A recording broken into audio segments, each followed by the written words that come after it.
તો શ્રી ગણેશજી અને સત્યનારાયણ બંનેનું આવાહન કરવું પડે, એની પૂજા કરવી પડે. આપણે વિધિવત પૂજા કરી શકતા નથી, પણ ભગવાનનું એક મંત્ર બોલીને પણ પૂજન થઈ શકે. એને એકોપચાર પૂજા કહેવાય. આપણે ત્યાં ધામધૂમપૂર્વક કથા કરીએ ત્યારે જે પૂજન થાય ત્યારે 16 પૂજન થાય. ટાઈમ ન હોય તો 5 ઉપચારથી પૂજન કરીએ અને પંચોપચાર કહેવાય. અને બહુ મોટા યજ્ઞ જેવા રાજા જેવા સાહિત્યથી પૂજા કરવી હોય તો એને રાજોપચાર પૂજન કહેવાય. તો આજે આપણે માત્ર એક મંત્રથી ભગવાનને વંદન કરી પરમાત્માનું આહ્વાન કરીએ છીએ.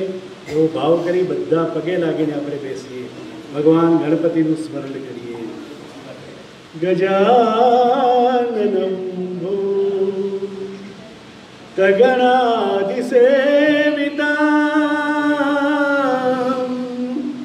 કપિતજંબો ફલચારુભક્ષણં ઉમાસુતં શો કવિનાશકારકં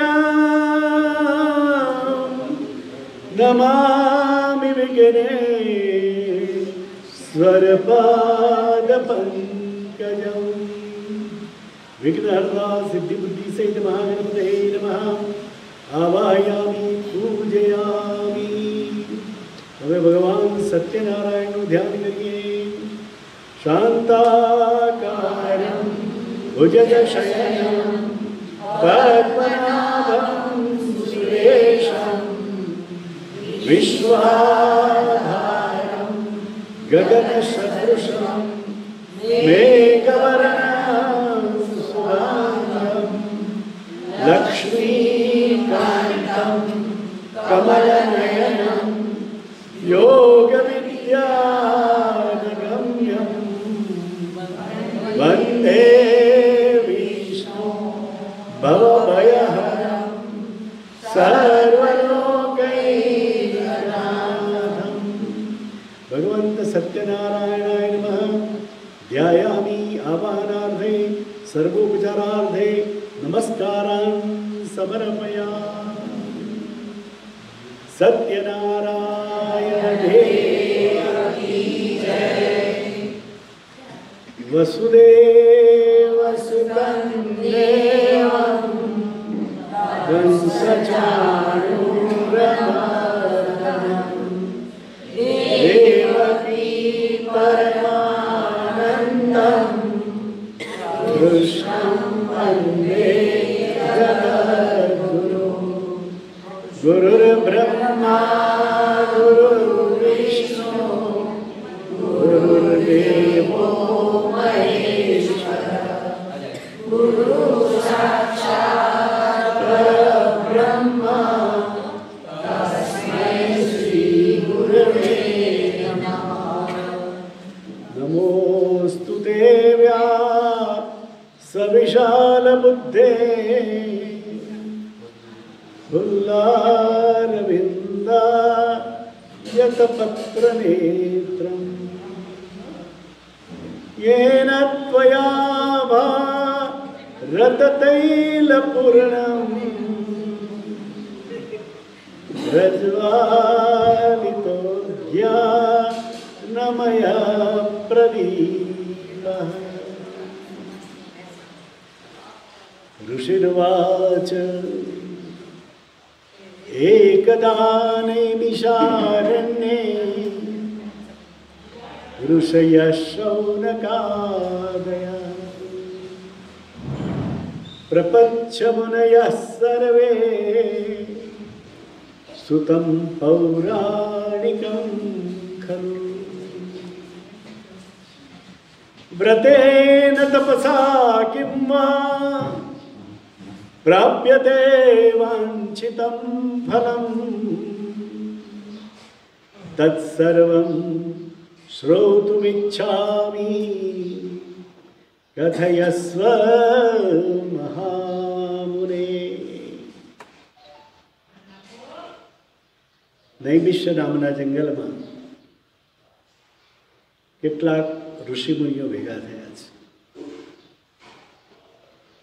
અને આ ઋષિમુનિઓના પ્રમુખ સ્થાને સુત પુરાણીજી બિરાજમાન છે. ઋષિમુનિઓ સુત પુરાણીજીને પ્રશ્ન કરે છે કે હે સુતજી, અમે જગતની અંદર બધે જ ફરીને આવ્યા છે, પ્રત્યેક મનુષ્ય માત્રને મળીને આવ્યા છે, પણ આ જગતના એક પણ મનુષ્યને સાચા અર્થમાં સુખી જોયું નથી. તેથી હે સુત પુરાણીજી, આ જગતમાં રહેલો મનુષ્ય કેવી રીતના સુખી થઈ શકે એને માટે કંઈ માર્ગદર્શન હોય તો અમારી પર કૃપા કરીને કહી શકો. નૈમિષ્યારણ્ય, કદાચ કોઈ લોકો આમાંથી ગયા પણ હશે, લખનૌની પાસે આવેલું એક જંગલ છે કે જ્યાં જૂના કાળની અંદર ઋષિમુનિઓ ભેગા થતા. અને આ ઋષિઓ મુનિઓ શા માટે ભેગા થતા? તો પ્રત્યેક ઋષિ જુદા જુદા ગામની અંદર જતો, પ્રત્યેક વ્યક્તિને મળતો, સમાજને માર્ગદર્શન આપતો, માણસે કેવી રીતના જીવન જીવવું જોઈએ એની પદ્ધતિ શીખવતો. અને એ કરતાં કરતાં લોકોના સંપર્કમાં આવતા આવતા ઋષિ એકબીજા વ્યક્તિના દુઃખને પણ જાણતો હતો. અને ઋષિ કોનું નામ? તો કે જે સંસારાત પારમ દર્શયતી ઇતિ ઋષિ, જે સંસારની આરપાર જોઈ શકે છે ને એનું નામ ઋષિ. આવા જુદી જુદી ઠેકાણે ફરેલા ઋષિ મુનિઓ નૈમિષારણ્યની અંદર ભેગા થતા હતા. અને જેમ આપણી લોકસભાની અંદર જુદા જુદા વિસ્તારના સાંસદો ભેગા થાય ને, પોતાના વિસ્તારની ચર્ચા કરે, એવી જ રીતની આ ઋષિ મુનિઓની સંસદ હતી. આજે પણ ત્યાં કથાનો પ્રવાહ સમગ્ર રીતે ચાલ્યા કરે છે, અવિરત ચાલ્યા કરે છે. ખૂબ સુંદર જગ્યા છે. ક્યારેક દર્શન કરવા માટે ત્યાં જઈને રહેવા માટેની પવિત્ર ઉત્તમ જગ્યા છે. ત્યાં સુત પુરાણીજીને ઋષિ મુનિઓએ જે પ્રશ્ન કર્યો કે માણસને સુખી કરવા માટેનો માર્ગ બતાવો, ત્યારે સુતજીએ કહ્યું, હે ઋષિ મુનિઓ, મનુષ્ય કલ્યાણની ભાવનાથી તમે આ ખૂબ સુંદર પ્રશ્ન કર્યો છે. અને પહેલાના કાળમાં નારદજીએ ભગવાન વિષ્ણુ પરમાત્માને આવો જ પ્રશ્ન કર્યો અને વિષ્ણુ ભગવાને નારદને જે જવાબ આપ્યો હતો તે સુત પુરાણીજી ઋષિ મુનિઓને કહી સંભળાવે છે. હવે જરા કથાને માટે આપણે વિચારી લઈએ કે આ સત્યનારાયણની કથા આવી ક્યાંથી? તો ભારતીય સંસ્કૃતિ એ ઓરિજિનલ આપણી વૈદિક સંસ્કૃતિ છે. હું તમને બધાને પૂછું છું, તમારો ધર્મ કયો? હિન્દુ. માનવતા એ તો સંસ્કૃતિ છે. હિન્દુ એ ધર્મ નથી. આપણે સિંધુ નદીના કિનારેથી આવ્યા એટલે આપણે હિન્દુ કહેવાય. હિન્દુ એ જાતિ છે, પણ આપણો ધર્મ છે ને એ વૈદિક સનાતન ધર્મ છે. કેટલી મોટી આપણી કર્મની કઠણાઈ છે કે આપણને ધર્મની પણ આપણને ખબર નથી.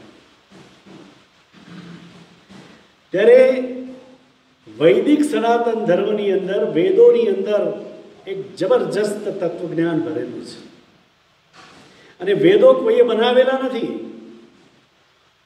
ઋષિઓને દ્રષ્ટવા થયેલા, ઋષિની આંખની સામેથી જે મંત્રો નીકળ્યા ને એ વેદ છે. પણ ધીરે ધીરે કરતા કરતા વેદની ભાષા આપણને બધાને અઘરી લાગવા લાગી. કેટલા લોકો સંસ્કૃત બોલી શકીએ છીએ આપણે? કોઈ નહીં હોય. તો પછી તે કાલે તો વેદની ભાષા, એના ઉચ્ચાર કરવા એ પણ કઠિન છે. એટલે મહર્ષિ વેદવ્યાસે એ જ વેદોની ભાષાને સરળ કરીને 18 પુરાણની રચના કરી. અને પુરાણોની અંદર વાર્તા સ્વરૂપે આપણને જ્ઞાન પીરસ્યું છે. કારણ કે આપણે બધા કેવા છીએ, કાન રસિયા છીએ.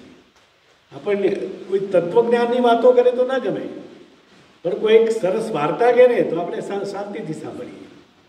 એટલે વેદોનું જ તત્વજ્ઞાન સરળ ભાષાની અંદર 18 પુરાણોની અંદર મહર્ષિ વેદવ્યાસે એને વહેંચી નાખ્યું. તેમાં રહેલું એક પુરાણ એટલે સ્કંદ પુરાણ. અને સ્કંદ પુરાણની અંદર એક ખંડ, જેમ આપણે જુદા જુદા પ્રકરણ આવે ને એમાં ખંડ કહેવાય, એટલે રેવાખંડ. અને રેવાખંડમાંથી લીધેલા 5 અધ્યાય એટલે આપણી આ સત્યનારાયણની કથા. હવે આપણને આ બધી જ વાતો કંઈ ખબર નથી, બધાએ સત્યનારાયણની કથા કરી હશે. હવે સૂત પુરાણીજી એ નારદજીની વાત કરી. તો નારદજી એટલે આપણા મનની અંદર નારદને માટે એક ભ્રાંત કલ્પના છે કે કેટલીક વખત કોકને એકની વાત બીજાને કહેવાની આદત હોય ને તો આપણે કહીએ કે આ નારદ વિદ્યા કરે છે.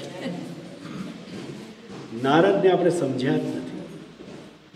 નારદને માટે આપણે આવું કહીએ છીએ, અને ભગવાને નારદને માટે ગીતામાં કીધું છે કે દેવર્ષિ નામ છે નારદ. દેવર્ષિઓની અંદર નારદ એ ભગવાન શ્રી કૃષ્ણનું જ સ્વરૂપ છે. તો વિચાર કરો કે નારદ કૃષ્ણને કેટલો પ્રિય હશે. આવા નારદજીને જ્યારે જાણ્યું કે જગતમાં રહેલો મનુષ્ય આટલો બધો દુઃખી થતો રહેલો છે, નારદને થયું કે મનુષ્ય જન્મ ક્યારે બીજી વખત પ્રાપ્ત થશે તેની કલ્પના નથી. અને આ જન્મની અંદર જો માણસ જગતના સુખોને ભોગવ્યા સિવાય ચાલ્યો જાય તો આપણું માનવ જીવન એળે ગયું કહેવાય. એટલે નારદજી ફરતા ફરતા વૈકુંઠમાં ગયા છે. ભગવાનની સમક્ષ જઈ પરમાત્માના ચરણ કમળમાં સાષ્ટાંગ દંડવત પ્રણામ કરી છે. ભગવાનના સ્વરૂપનું તે વખતનું વર્ણન કર્યું છે.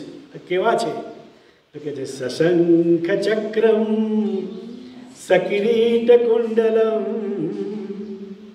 સપીત વસ્ત્રમ સરસીરુહેક્ષરમ સહારવક્ષ સ્થલકૌસ્તુભસ્ત્રિયમ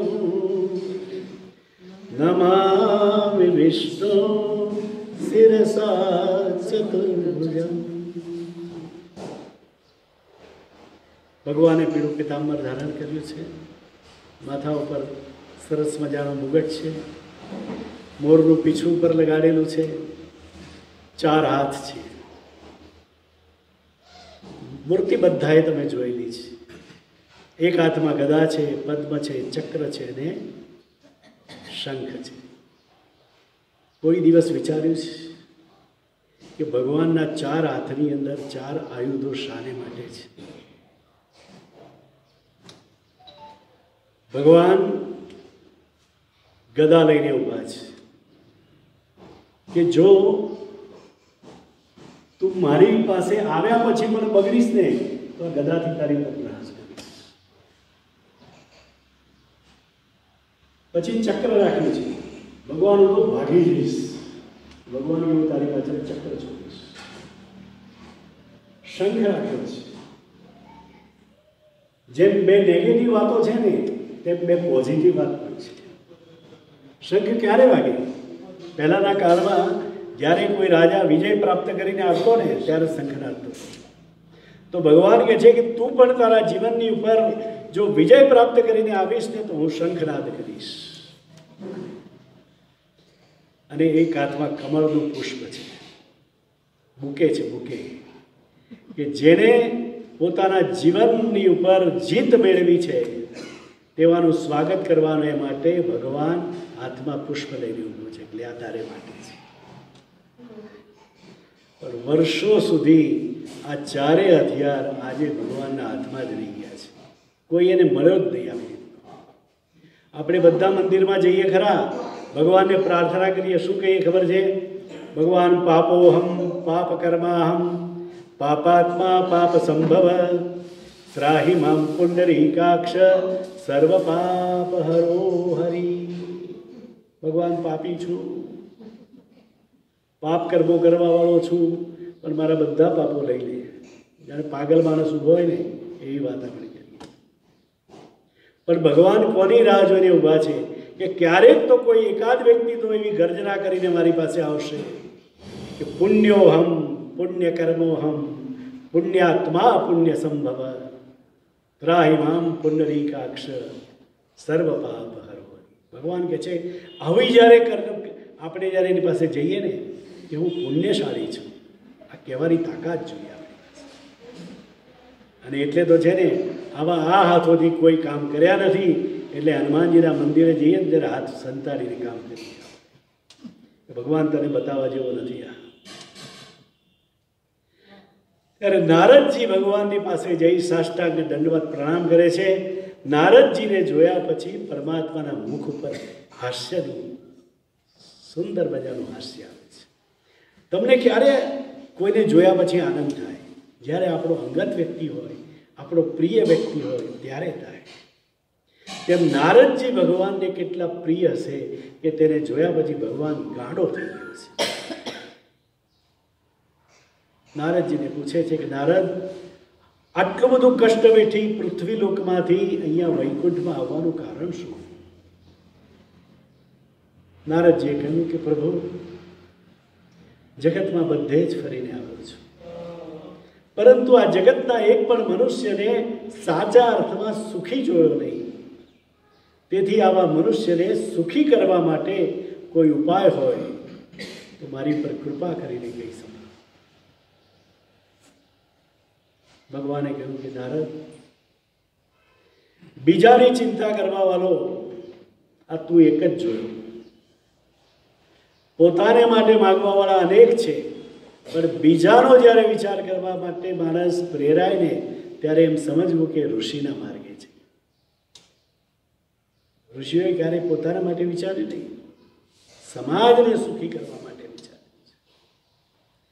ત્યારે આવા નારદજી ઉપર આત્યંતિક પ્રેમને કારણે પરમાત્માએ કહ્યું કે નારદ, સત્યનારાયણ ભગવાનનું એક એવું વ્રત છે કે જે વ્રત કરવાને પરિણામે મનુષ્ય આ જીવનના દરેક પ્રકારના સુખ સંપત્તિ ઐશ્વર્યની પ્રાપ્તિ કરી અંતે સત્યપુર વૈકુંઠ સુધી જઈ શકશે. આ ભગવાને કીધેલી વાત છે, એ ખોટી ન હોઈ શકે. એટલે સત્યનારાયણના વ્રતની અંદર આટલી મોટી તાકાત છે. પણ ભગવાને વ્રત કરવાનું કીધું છે ને આપણે કથા કરતા રહેલા છીએ. ભારતીય સંસ્કૃતિ એ વ્રતાધીન સંસ્કૃતિ છે. કેટલા બધા વ્રતો છે આપણે ત્યાં. તમે જો બહેનો કેવડા તીર્થનું વ્રત કરે ને કેટલા બધા, અરે પાછા એમ કે આખા ચોખા ચડાય ને ત્યારે તમારા જેવા મળ્યા.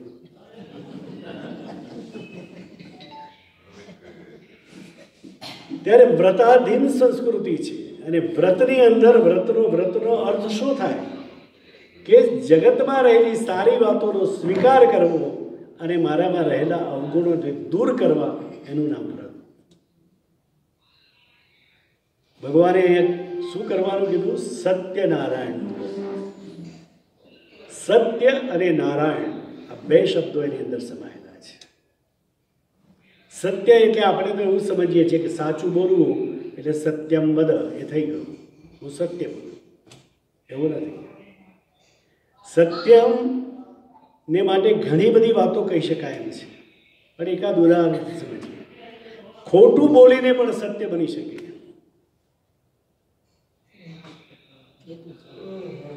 હું તમને એક ઉદાહરણ આપું. સપોઝ કે એક નગર શેઠની જાન, જૂના કાળની વાર્તા છે, જંગલમાંથી પસાર થતી હતી. નગર શેઠને ત્યાં જાનની અંદર કેવી બધી બહેનો કેટલા મોટા દાગીના આના વગેરે પહેરીને નીકળતી હોય, ત્યારે કેટલાક લૂંટારાઓને ખબર પડી કે આજે નગર શેઠના ઘરેની જાન નીકળવાની છે, એટલે લૂંટવા માટેની અમને તૈયારી કરી. જાન નગર જંગલમાંથી પસાર થઈ રહી હતી. પહેલાં કાલે તો ખબર છે ને તમને, ચાલતા જવાનું હતું, જંગલોની અંદર જવાનું હતું. ત્યાં એક ચોરાહા ઉપર એક મહાત્મા તપશ્ચર્યા કરતા બેઠા હતા, મૌન વ્રત ધારણ કરેલું અને ઈશ્વર પ્રાપ્તિ માટે તપ કરતા હતા. જાન આગળ નીકળી ગઈ એટલામાં પેલા 4 લૂંટારુઓ ત્યાં આવી પહોંચ્યા. ચોરાહા ઉપર 4 રસ્તા પડતા હતા. લૂંટારો વિચારમાં પડ્યા કે કયા રસ્તે ગયા છે, આમ ગઈ હશે જાન, આમ ગઈ હશે, ક્યાં ગઈ હશે. ત્યાં નજર પડી પેલા મહાત્માના તપમાંથી ભંગ કરાવીને પૂછ્યું કે મહારાજ, હમણાં અહીંથી એક જાન નીકળી તે કઈ બાજુ ગઈ હશે. ક્ષણ માત્રની અંદર વિચાર કરી લીધો કે જો સાચો રસ્તો બતાવીશ તો કેટલી બહેનો લૂંટાશે, કેટલી બહેનોના શિયર લૂંટાશે, કેટલી મારામારી થશે, કેટલા મોત થશે કે એની કલ્પના નહીં. એટલે મહાત્માએ ખોટો રસ્તો બતાવ્યો કે જાન તો આ બાજુ ગઈ છે. મહાત્મા ખોટું બોલ્યા, પણ એ ખોટું બોલીને પણ સત્ય થયું. તો સત્યની એક જ લીટીમાં જો વ્યાખ્યા કરવી હોય ને તો એમ થાય કે મારી જે કૃતિમાં બીજાનું કલ્યાણ સમાયેલું છે એનું નામ સત્ય. હવે સત્યને માટે આપણે વિચારીએ તો શાસ્ત્રમાં કહ્યું છે કે બ્રહ્મ સત્યમ જગન મિથ્યા. બ્રહ્મ એટલે ભગવાન, એ સત્ય છે અને જગત મિથ્યા છે. આપણે શું સમજી બેઠા છીએ? જે આપણને દેખાય છે ને એને આપણે સાચું સમજીએ છીએ. મારી પત્ની, મારા બાળકો, મારો પતિ, મારા સંતાન, આ હિમાલય, હજારો વર્ષ પહેલાંનો ઇતિહાસ એમ કે છે કે જ્યાં દરિયો હતો ત્યાં હિમાલય થયો અને પર્વતો હતા ત્યાં દરિયો થઈ ગયો. તો બધું જ નાશવંત છે, બધું જ નાશવંત છે. અને એ નાશવંત વસ્તુઓને આપણે પ્રેમ કરતા રહેતા છીએ. તમે જુઓ કે આપણું આ શરીર પણ છે ને, એ શરીરને આપણે કેટલો બધો પ્રેમ કરીએ છીએ. કોઈ પણ સ્ત્રી પોતાના પતિને કેટલો પ્રેમ કરે, પતિ પોતાની પત્નીને કેટલો પ્રેમ કરે. પણ માણસનું જ્યારે મૃત્યુ થાય છે ને ત્યારે ભગવાન આ શરીર લઈ જાય છે, લઈને જ. એને તો અંદરનું જે તત્વ હતું, જે પોતાનું હતું, એને ગ્રહણ કરી લીધું. એની ઉપર એનો અધિકાર હતો. આ શરીર ઉપર ભગવાન કે છે હું શરીરને અડતોય નથી યાર, તમે શું કાં ચિંતા કરો છો? પણ અંદર એવું જે તત્વ છે એને ભગવાન લઈને ચાલ્યો જાય છે. અને ચાલ્યો જાય છે એટલે એ અવિનાશી છે, એ જ સત્ય છે. પણ આપણે શરીરને સત્ય માની બેઠા છીએ. આજે આપણે હોટલમાં રહીએ છીએ, બધા આજના યુગની અંદર પતિ પત્ની બધા ડબલ બેડની અંદર સૂતા હોય, બરાબર. કોઈનું મૃત્યુ થયા પછી કોઈ સ્ત્રી આજ સુધી એમ કીધું છે કે આજનો દાડો એને મારી જોડે હોવા દો, હું એને બચીઓ કરી લઉં? કોઈ નથી તૈયાર. કેમ કે જે નાશવંત છે ને એને ખોટો પ્રેમ કરીને બેઠેલા છે. ઓળખવાનો છે તે અંદરનાને ઓળખવાનો છે, આપણે જગતને ઓળખવા પ્રયત્ન કર્યો છે. પરિણામ બ્રહ્મ એક જ દેવ સત્ય છે. બીજો શબ્દ છે નારાયણ. તો નારાયણને માટે બહુ સ્પષ્ટ કીધું છે. નારાયણ ઉપનિષદની અંદર કીધું છે યચ્ચ કિંચિત જગત સર્વમ દ્રશ્યતે શ્રૂયતે ભવા અંતર્બહિશ્ચ તત્સર્વમ વ્યાપ્ય નારાયણ. તો આ નારાયણ છે ને આખા જગતની અંદર વ્યાપેલો છે. એટલે સૌના હૃદયમાં પણ છે, અંતરમાં પણ છે, બહિર પણ છે, બહાર પણ એ છે. એને ઓળખવા પ્રયત્ન. એટલે સત્ય એ જ નારાયણ અને નારાયણ જ સત્ય છે. આ વિચાર આપણા જીવનમાં જો દ્રઢીભૂત થાય તો એનું નામ સત્યનારાયણનું વ્રત. નારદજીએ ભગવાનને પૂછ્યું કે પ્રભુ આ વ્રત કોણ કરી શકે, ક્યારે કરી શકે, કેવી રીતના કરી શકે, એનો ઇતિહાસ તો કહો મને. ત્યારે ભગવાને કહ્યું કે સત્યનારાયણનું વ્રત કોઈ પણ વ્યક્તિ કરી શકે, કોઈ પણ દિવસે કરી શકે, કોઈ પણ સમયે કરી શકે. કેમ કે સત્યનારાયણ એક વિચાર છે.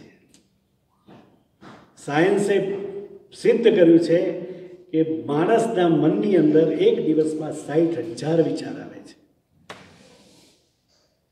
પણ એ એકે વિચારને કિંમત નહીં.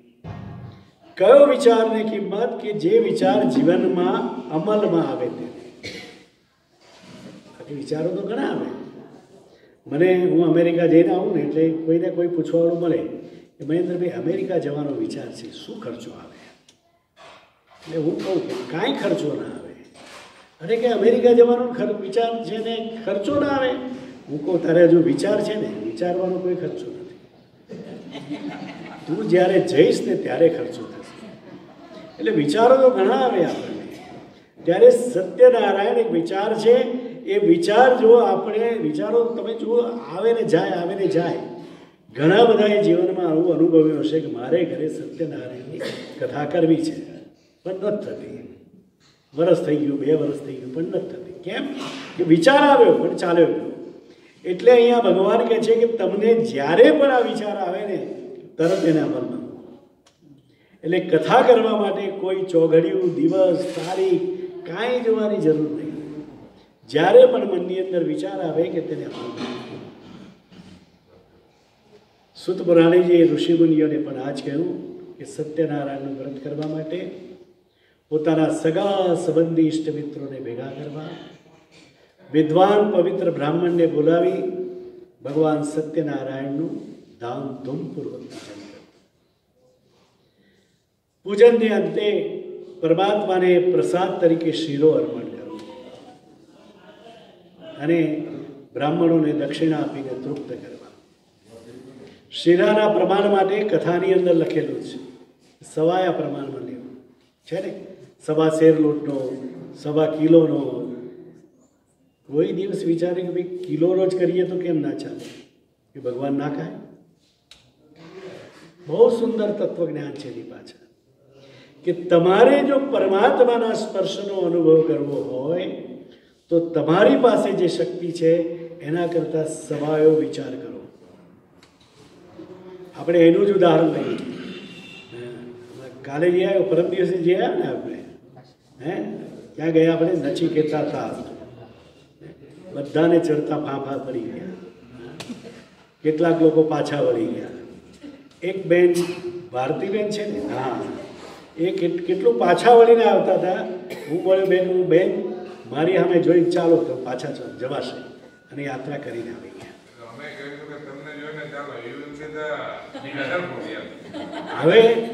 હવે વિચાર કરો કે એમની જેટલી શક્તિ હતી એટલું તો એ ચાલી નાખ્યા હતા.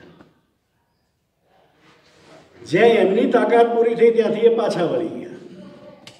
તો હવે પાછા વળીને કોને તાકાત આપી કે ઉપર ગયા? આ પરમાત્માનો સ્પર્શ છે. ભગવાન આપણામાં પ્રાણ શક્તિ પૂરે છે, આપણે જોઈ શકતા નથી.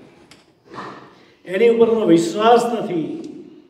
મારું પણ એવું જ છે. મારી કોઈ તાકાત નહોતી ઉપર ચડવાની, પણ મારો વિશ્વાસ હતો કે મને ચડાવશે. એટલે આ વિશ્વાસથી જો આપણે કામ કરીશું ને તો ભગવાનના સ્પર્શનો અનુભવ થાય. બીજી એક વાત, બધાના ઘરે પ્રસંગો થયા મળે.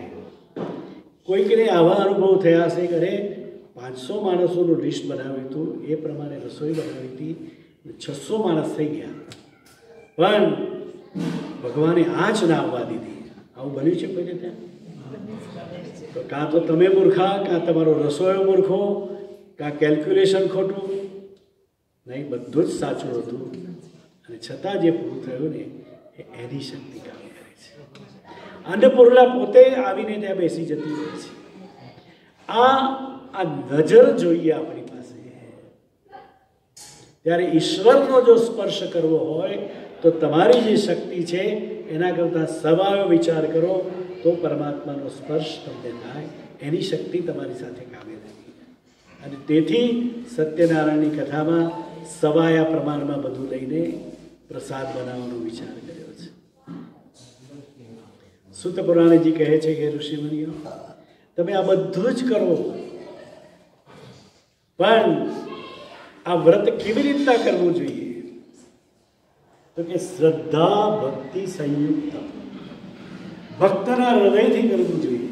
હું કોઈને ખુશ કરવા માટે કે મારો વૈભવ દેખાડવા માટે હું વ્રત કરું એનું પરિણામ ન મળે. હું ભગવાનનો ભક્ત છું, પરમાત્માએ મારી ઉપર આટલી બધી અનુકંપા કરી છે, તો તો વર્ષે દાડે એકાદ વખત મારે ત્યાં ન બોલાવો, એનું પૂજન ન કરો. આ ભાવથી જો આપણે કરીશું ને તો શ્રદ્ધાથી અને ભક્તિથી કરેલું વ્રત જ આપણને પરિણામ આપતું હોય. બાકી ગમે એટલા રૂપિયા ખર્ચીએ ને તો બધું વ્યર્થ છે. ત્યારે સુત પુરાણીજી કહે છે કે હે ઋષિમુનિઓ, જે કોઈ મનુષ્ય આવી રીતના શ્રદ્ધા અને ભક્તિપૂર્વક ભગવાનનું સત્યનારાયણનું વ્રત કરે તેની મનોકામના પૂર્ણ થાય. ભગવાને કીધું કે આ વ્રત કરવાને પછી શું કરવાનું? બધા આપણા જેટલી ઉંમરના છીએ તે ખબર હશે કે જૂના કાળની અંદર એકાદશીનું પણ વ્રત કરતા ને તો રાત્રે 12 વાગ્યા સુધીનું જાગરણ કરતા. તો કે છે અહીંયા ભગવાનની કથા પૂરી થયા પછી લોકોના ગયા પછી રાત્રિ દરમિયાન પરમાત્માનું સ્મરણ કરતા કરતા જાગરણ કરવું જોઈએ. હવે જાગરણનો અર્થ શું? આખી રાત જાગતા રહેવું એનું નામ જાગરણ નથી. આજે પણ ઘણી બહેનો કેવડાતીનું વ્રત કરે ને પછી આખી રાતનું જાગરણ કરે. ટીવી ઉપર 3 પિક્ચર મૂકી દે ને આખી રાત પૂરી, પણ એને જાગરણ ન કહેવાય, એને ઉજાગરો કહેવાય. જાગરણનો અર્થ ઘસઘસાટ ઊંઘ્યા પછી પણ જાગરણ થયું કહેવાય. કેવી રીતના ખબર છે? તો કે છે કે જે વિચાર મારા જીવનમાં આવ્યો, જે સત્યનારાયણનો વિચાર મેં સ્વીકાર કર્યો તે મારા જીવનમાંથી ક્યારેય ચાલ્યો ન જાય, તેને માટે સતત જાગૃત રહેવું એનું નામ જાગરણ છે. ભલે તમે ઊંઘી જાઓ પણ એ જાગરણ છે. ભગવાન મારા જીવનમાંથી ક્યારેય જવો ન જોઈએ. તો આવી રીતના જે કોઈ મનુષ્ય શ્રદ્ધા અને ભક્તિપૂર્વક ભગવાન સત્યનારાયણનું વ્રત કરે, તેની મનોકામના પૂર્ણ કરે, આ જીવનના અનેક પ્રકારના સુખ સંપત્તિ વૈભવની પ્રાપ્તિ કરી અંતે સત્યપુર વૈકુંઠમાં જાય. ઇતિ શ્રી સ્કંદ પુરાણે રેવાખંડે સત્યનારાયણ વ્રત કથાયામ પ્રથમો અધ્યાય. બોલો સત્યનારાયણ.